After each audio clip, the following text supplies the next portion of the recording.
आओ बच्चों, आज हम चैप्टर नंबर 3 समझदार नन्ही अभ्यास जो है उसको समझते हैं। सबसे पहले क्वेश्चन नंबर 1, निम्नलिखित वाक्य किसने किससे कहा और क्यों, वह बताइए। पहला, माँ मैं उसकी गंदी आदत छुड़ाकर रहूंगी। क्या सेंटेंस है? माँ मैं उसकी गंदी आदत छुड़ाकर रहूंगी। यह कौन किसे कहता है? तो यह वाक्य नन्ही ने अपनी माँ से कहा। किसने कहा? यह वाक्य नन्ही ने अपनी माँ से कहा, क्योंकि वह बिच्छू की डंक मारने की आदत छुड़ाना चाहती थी। क्यों? क्योंकि वह बिच्छू की डंक मारने की गंदी आदत छुड़ाना चाहती थी। दूसरा वाक्य, क्या करूं? डंक मारना मेरा स्वभाव है। क्या करूं? डंक मारना मेरा स्वभाव है। यह वाक्य कौन किसे कहता है? तो यह वाक्य बिच्छू ने नन्ही से कहा। यह वाक्य बिच्छू ने नन्ही से कहा, क्योंकि नन्ही का उपकार भूलकर उसने उसे डंक मार दिया था। तीसरा, तुम यदि गंदी आदत छोड़ दो, नहीं तो मुसीबत में कोई तुम्हारी मदद नहीं करेगा। तुम यह गंदी आदत छोड़ दो, नहीं तो मुसीबत में कोई तुम्हारी मदद नहीं करेगा। यह वाक्य कौन किसे कहता है? तो यह वाक्य नन्ही ने बिच्छू से कहा, क्योंकि वह बिच्छू की बुरी आदत के बारे में उसे चेतावनी देना चाहती थी। चौथा, भलाई करना मेरा स्वभाव है। कौन सा सेंटेंस है? भलाई करना मेरा स्वभाव है। यह वाक्य कौन किसे कहता है?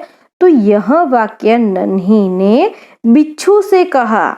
यह वाक्य नन्ही ने बिच्छू से कहा, क्योंकि बिच्छू के विश्वासघात को भूलकर उसने उसकी मदद की थी। पांचवा, मैं वचन देता हूँ कि अब मैं किसी निर्दोष जीव को डंक नहीं मारूंगा। यह वाक्य कौन किसे कहता है? तो यह वाक्य बिच्छू ने नन्ही से कहा, क्योंकि नन्ही से विश्वासघात करने पर उसे बहुत पछतावा हुआ। दूसरा प्रश्न जो है वह हम समझते हैं। यदि तुम नन्ही की जगह होते तो बिच्छू के साथ कैसा बर्ताव करते? सोचकर बताइए।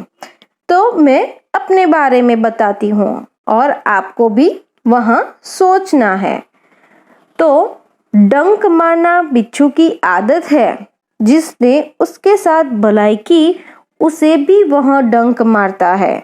नन्ही स्वभाव की अच्छी है।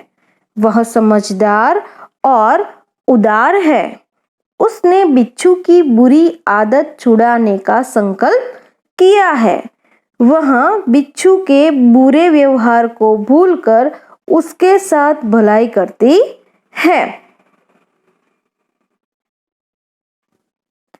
आखिर बिच्छू शर्मिंदा होकर अपनी बुरी आदत छोड़ देता है। बिच्छू की जगह मैं होती तो मैं भी उसके साथ नन्ही की तरह बर्ताव करती।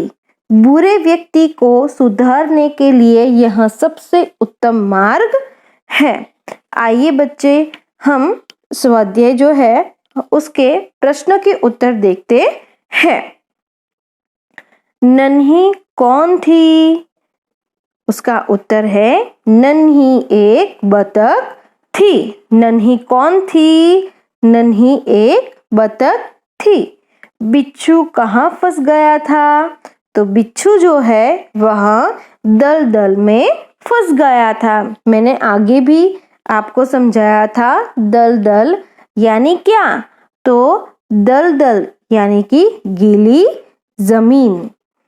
तीसरा प्रश्न हम देखते हैं, बिच्छू को क्यों पछतावा हुआ? बिच्छू को क्यों पछतावा हुआ? तो बिच्छू को पछतावा हुआ क्योंकि दोबारा जीवन दान देने वाली बतख को डंक मारने चला था। उसका उत्तर फिर से मैं समझाती हूँ। क्योंकि दोबारा जीवन दान देने वाली बतख को डंक मारने चला था। चौथा प्रश्न है, नन्ही ने क्या निश्चय किया? तो उसका उत्तर है, नन्ही ने यह निश्चय किया कि वह मुसीबत में पड़े को हमेशा बचाती रहेगी। क्या उसका उत्तर है? मैं दोबारा उसको आपको समझाती हूँ। नन्ही ने यह निश्चय किया कि वह मुसीबत में पड़े को हमेशा बचाती रहेगी। दूसरा प्रश्न है, नन्ही ने बिच्छू को क्यों बचाया? क्या प्रश्न है बच्चों? नन्ही ने बिच्छू को क्यों बचाया? तो उसका उत्तर है, बिच्छू जो है वह दलदल में फंस गया था। उसने नन्ही से प्रार्थना की, प्रार्थना यानी कि विनती की, बहन मुझे बचा लो। नन्ही को बिच्छू पर दया आ गई। जो बिच्छू है वह नन्ही से क्या कहता है कि बहन मुझे बचा लो। नन्ही को बिच्छू पर दया आ गई, इसलिए नन्ही ने बिच्छू को बाहर निकालकर बचाया। आगे का प्रश्न हम देखते हैं, बिच्छू के स्वभाव के बारे में माँ ने नन्ही को क्या बताया? बिच्छू के स्वभाव के बारे में माँ ने नन्ही को क्या बताया? उसका उत्तर है, बिच्छू के स्वभाव के बारे में माँ ने नन्ही को बताया कि बिच्छू अपनी आदत का गुलाम है। उसे चाहे कितनी बार बचाया जाए वह बार बार डंक मारता रहेगा। उसकी माँ जो है उसको क्या समझाती है कि उसे चाहे कितनी बार बचाया जाए वह बार बार डंक मारता रहेगा। आगे का प्रश्न हम देखते हैं बच्चों, नन्ही ने अपने स्वभाव के बारे में क्या कहा? नन्ही ने अपने स्वभाव के बारे में क्या कहा? उसका उत्तर है, नन्ही ने बिच्छू से कहा कि भलाई करना मेरा स्वभाव है।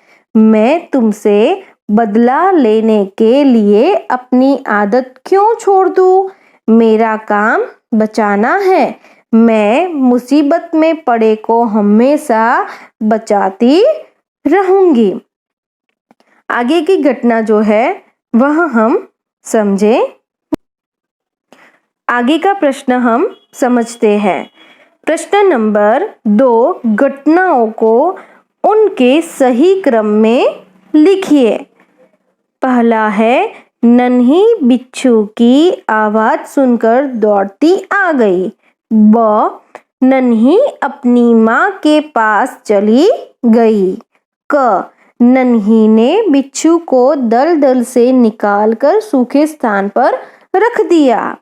ड, नन्ही ने बिच्छू को दलदल में फंसा हुआ देखा। ई, बिच्छू ने नन्ही को डंक मार दिया। तो यहाँ पर सबसे पहले कौन सा नंबर आएगा? तो नन्ही ने बिच्छू को दलदल में फंसा हुआ देखा, यानी कि ड।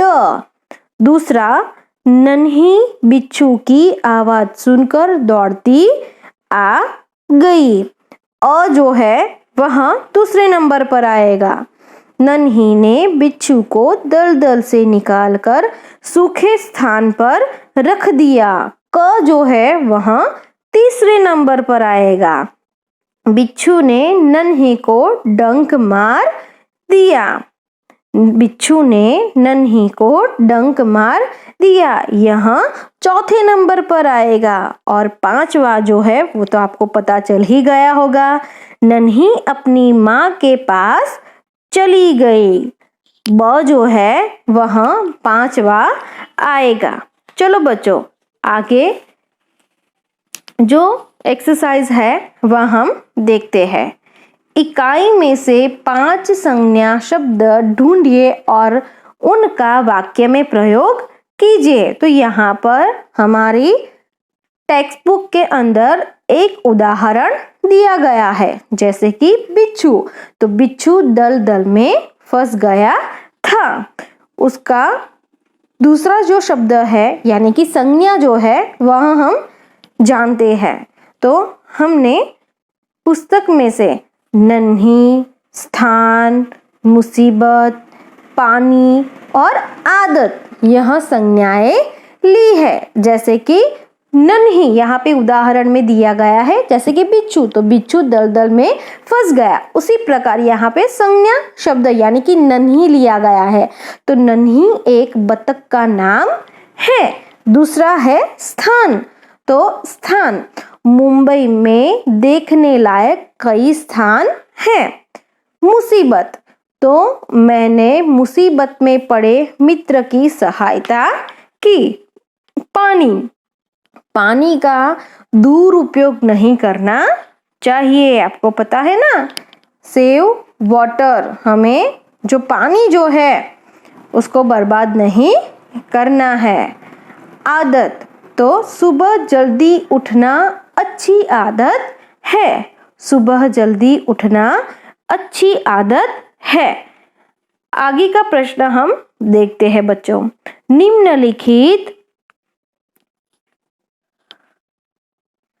निम्नलिखित शब्दों के समानार्थी शब्द खोजकर उनका वाक्य में प्रयोग करके लिखिए। यहाँ पे क्या है कि निम्नलिखित शब्दों के समानार्थी शब्द खोजकर उनका वाक्य में प्रयोग करके लिखिए। उससे पहले प्रश्न नंबर 4 जो है उसमें बताया गया है कि इकाई में प्रयुक्त मुहावरों में से किन्हीं 3 मुहावरों को रेखांकित कीजिए और उनका अर्थ देकर वाक्य में प्रयोग कीजिए। तो यहाँ पर टेक्स्ट बुक के अंदर जो कहानी हमारी है वह खत्म होती है। उसके बाद वाले पेज में पेज नंबर 17 शब्दार्थ के बाद मुहावरे दिए गए हैं। अनसुनी करना, आदत का गुलाम होना, वचन देना, मन डोलना, जीवन दान देना, शर्म से पानी पानी होना, थिरकने लगना, यह मुहावरे हैं। तो कोई भी 3 मुहावरे जो है वह टेक्स्ट बुक में से आपको अंडरलाइन करने हैं और उसके अर्थ जो है वह लिखकर आपको वाक्य में प्रयोग करना है। जैसे कि एक उदाहरण मैं आपको देती हूँ। अनसुनी करना यानी कि ध्यान न देना। माँ की बात अनसुनी करके तुमने अच्छा नहीं किया। उसका उदाहरण क्या है, वाक्य क्या है, माँ की बात अनसुनी करके तुमने अच्छा नहीं किया। आओ बच्चों, हम समानार्थी शब्द जो है उसको हम समझते हैं। यहाँ पर सबसे पहला शब्द है स्थान। तो आपको पता है स्थान यानी कि क्या, तो स्थान यानी कि जगह। स्थान यानी कि उसका वाक्य जो है वह हम देखते हैं। अच्छे बुरे लोग हर जगह पाए जाते हैं। क्या है वाक्य उसका, अच्छे बुरे लोग हर जगह पाए जाते हैं। दूसरा है स्वभाव। स्वभाव यानी कि प्रकृति, वह अच्छी प्रकृति का आदमी है। तीसरा है मुसीबत। तो मुसीबत यानी कि संकट। तो वाक्य है उसका, संकट में धीरज से काम लेना चाहिए। संकट में धीरज से काम लेना चाहिए। चौथा है प्रसन्न। प्रसन्न यानी क्या आप सबको पता होगा, प्रसन्न यानी कि खुश। उसका वाक्य है आज मैं बहुत खुश हूं। यहाँ पर 5वां शब्द समानार्थी शब्द है, वह है थिरकना। थिरकना यानी नाचना। वाक्य है वर्षा के बादल देखकर मोर नाचने लगे। क्या सेंटेंस है? वर्षा के बादल देखकर मोर नाचने लगे।